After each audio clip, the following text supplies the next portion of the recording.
Hello, everyone. I'm Pierre-Nicolas Herstel, CEO and co-founder of Arianee, and today I'm delighted to welcome Marjorie Hernandez, co-founder of LUKSO and Dematerialized. Marjorie, welcome. Thank you for being here. Can you tell us who you are, what you do, and what is LUKSO and what is the Dematerialized? Of course, amazing. Thank you, Pierre, for having me. So wonderful to see you in your city, in Paris. So yes, I started LUKSO in 2017, if that's even possible. It's been such a long time, with my co-founder, Fabian Vogelsteller.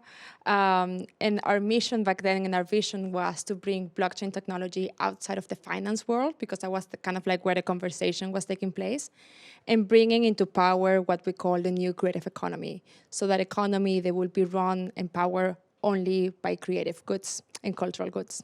So that was our goal, and still our goal today. And the Dematerialized was born slightly after that in 2020, out of my passion for digital goods, and knowing the LUKSO will power and have the ability to power so many applications, that I just decided to, serve my own purpose and use my one company to provide technology for my new venture in order to build a digital fashion market space. So tell us more about the Dematerialized. What is it? What does it do? Yeah, so basically the Dematerialized is a Web3 digital fashion market space. All of the technology in the background, all of the blockchain components are LUKSO's blockchain components.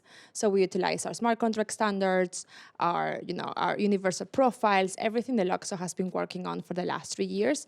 Basically, we are heavily beta testing it with live consumers. And basically what we're doing is we're creating an offering of amazing, attractive, cool digital goods for fashion and gamers to consume and explore, and with a strong emphasis in that post-purchase experience of what happens after you purchase an NFT. Then so what? So what? So what happens? Definitely. So when you purchase an NFT on the Dematerialized, what can you do with it? What can't you do with it? Amazing. Yeah. So basically, we see the ownership in a digital environment as the paramount point of entry to enter X amount of experiences and access. So for example, once you buy an NFT on the Dematerialized, one of the post-purchase experiences that we really want people to have is the ability to enhance themselves digitally. So if it's a digital garment, you can wear it on your body using AR technology. You can display it in universal profile. You can display it in your room, all of those kind of things. And obviously the end game, the ultimate use case is to be able to take that good into a game. So obviously there's a lot of complexity in terms of making things compatible, and there are closed environments, as the different game engines, etc. So we're making sure that all of the assets are, you can experience them in those games that allow you to take goods from outside of the game, such as Sunstar, VR chat, etc. And so can you trade them? When you buy something on the Dematerialized, can you trade it? Where? Yes, so you will be able to trade it in the future. That's one of the parts that, because we are so early at testing LUKSO's technology. LUKSO is still in beta phase. We're still in our test network phase.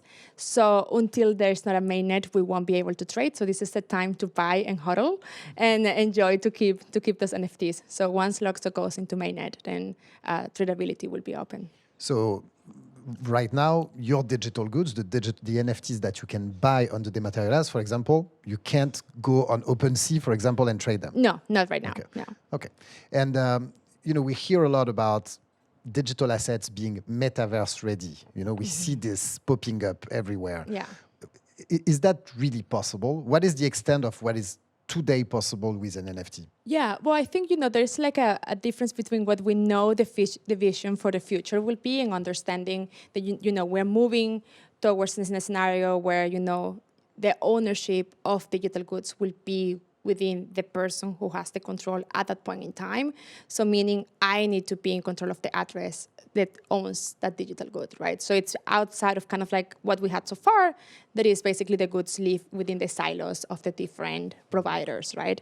So we understand that's going to be the future, and the NFT, the ownership of the digital good, the digital identity, becomes the gateway. So that's something that we know is going to happen.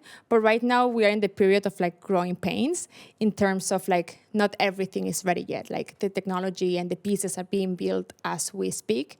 And that's why collaboration is so important. That's why open standards are so important, because in order to build that vision for the metaverse, the vision of the future of that true decentralized ownership, you need to have consensus within the community, and you need to be able to have, certain components being open source and certain components being accessible to everybody. So I think we're still a couple of steps before we have that absolute vision for the future, but definitely we're moving forward rapidly, for sure.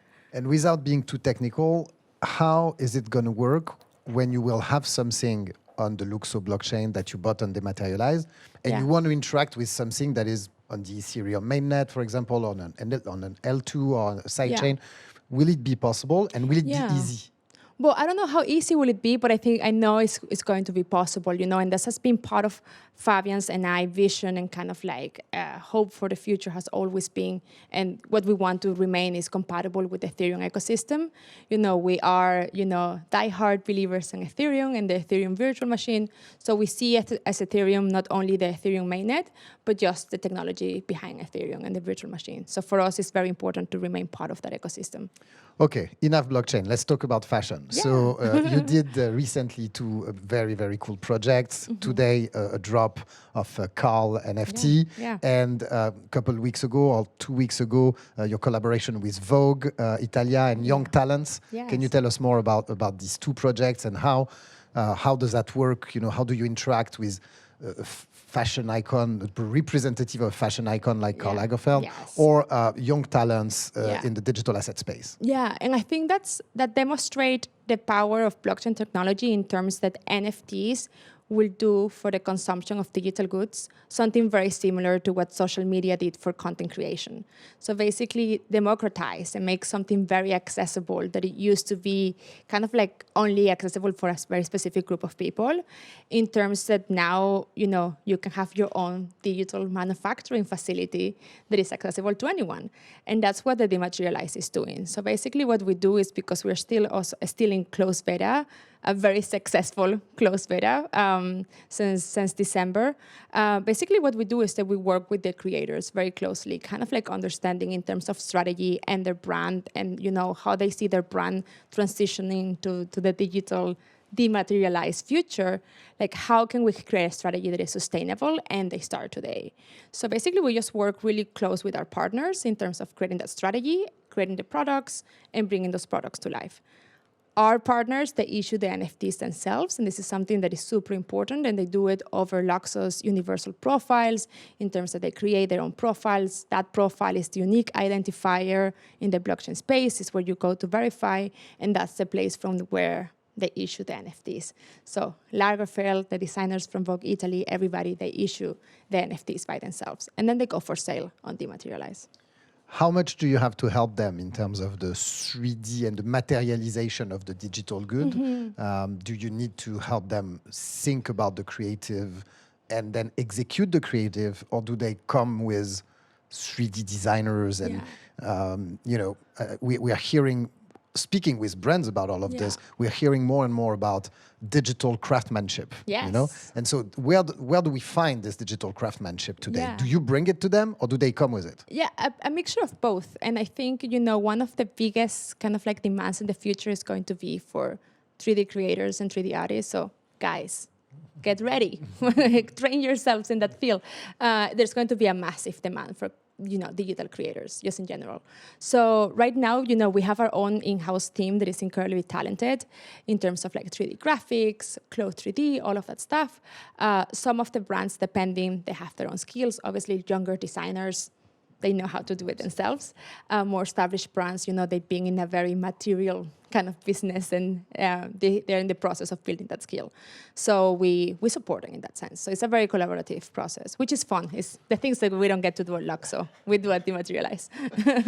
Is it true that there's a strong link between what you can do in 3D design to actually design your real garments and what you can do to create digital assets? Yeah, totally. Like most of the fashion designers, they use cloth 3D, which was conceived initially just as a way to digitize fashion production. in the same way AutoCAD did it for architecture almost 30 years ago, right? So it was meant to kind of like digitize that design process and kind of like optimize for manufacturing. So the design process in Cloud 3D is very similar to like a physical design process. That comes with its challenges as well, because obviously this is not a software that is meant to take you to a game, for example. And that's why there are tools like Marvelous Designer, which is better for that. But definitely, I think for any fashion brand today to start building that capability in terms of start incorporating like digital design tools within their process is like a double win, because it kind of like can improve your process in terms of your existing production, but it's also taking you into production of digital goods only. So it's like 2 for 1. Awesome. So, you know, we've started Arianee and LUKSO pretty much at the same time in 2017, and we are actually helping each other. You're an advisor at Arianee. We are an advisor on your board as well. Yes. But for us, it's always been very clear how much we can collaborate and what is complementary. Yeah. But for the people outside interested in our two projects, they always wonder and they always ask us, but what's the difference? So what's your take on that? Why LUKSO and Arianee are complementary? Yeah. And what's the difference between both? Yeah, definitely. We are very different. No, we have a lot of things in common, but I think one of the things that we have in common is that we have a shared vision for the future. I think both of our companies and of our projects understood from very early on the power the blockchain technology will have around the creative industries, specifically the fashion industry in Arianee's case. And this is something that when we started, we were one of the few people talking about it. And people will tell us like, oh, you are so serious. Why you don't do something with finance or, something like proper business? So fast forward 4 years later, the hypothesis has been proven correct. We were up to something.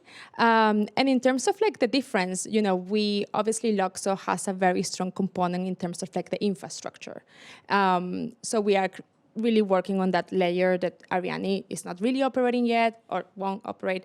And then in terms of like the blockchain standards is something that, LUKSO is putting a lot of emphasis in proposing and collaborating with people like you guys in order to make those standards better.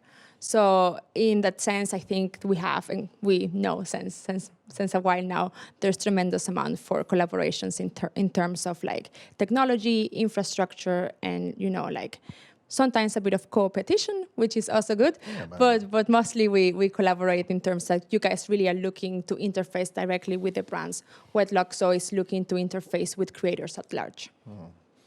Awesome, super clear. So have you seen any blueprint, any good execution, any good format in terms of brands getting into the NFT space? And if not, what would be your recommendations? Very good question. I mean, I know we work on it, but I honestly think that what Karl Lagerfeld has done with the iconic figurines is absolutely brilliant, because we know Karl Lagerfeld is so recognizable. His physique became into this archetype. So I think it's been beautifully executed and very well thought. And I know they put a lot of time and strategy into thinking about how to enter this world. And I think they did it exceptionally well. I think right now we see different initiatives. We see initiatives that are driven by marketing departments, communications departments. Like, there's a lot of like a necessity to react, which I think is healthy. But I think long-term strategy beats speed.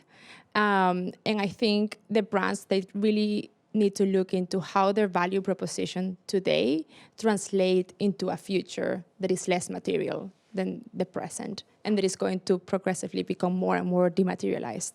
So I kind of like answering that very philosophical question and creating a strategy that serves the purpose of your brand living in this dematerialized world, understanding the key pieces, understanding that some of the dynamics are different in terms of collaboration and, share standards and, decentralization. They're paramount.